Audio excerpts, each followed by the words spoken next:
Now, this tragedy in Washington is impacting American Airlines and other flights in and out of the nation's capital today. And that includes flights out of Cincinnati. WLWT News 5's Brian Hamrick joining us from CVG. Brian, what are you hearing from travelers there?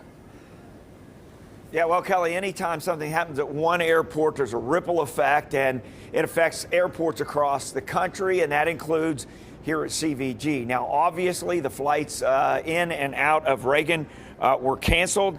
Those flights were canceled today, throughout the day. And we also had a number of flights that were canceled in other areas. But the main one, the flight that was at 12:15 was canceled. That comes even after Reagan opened at 1. But the 2:15 is still on. However, the people we talked to, probably the biggest impact was the emotional one. We talked to people who were getting on planes today after seeing what happened, and they tell us that that was going to be very difficult. So I took a couple of naps to help my anxiety. So you just can't, I don't know, in my mind, you can't just fly on a tiny, shaky old plane after seeing the video that I saw earlier. Yeah, now we saw a number of folks that talked to them who were going in and out of different areas today. And some of them, they got transferred. They were supposed to go into Reagan, but automatically were transferred. One of the bigger points that they got transferred to was Philadelphia.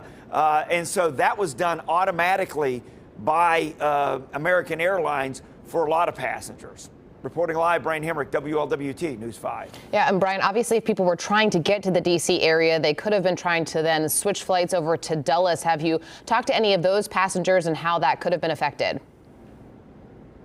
Yeah, well, Dulles, actually the other D.C. airport there, we talked to a number of people who were in and out of that airport. They said everything at Dulles seemed to be operating normal, but of course some of the flights would have been more full than would have been expected. Kelly? Okay, Brian Hamrick reporting for us live this afternoon at CVG. Brian, thank you.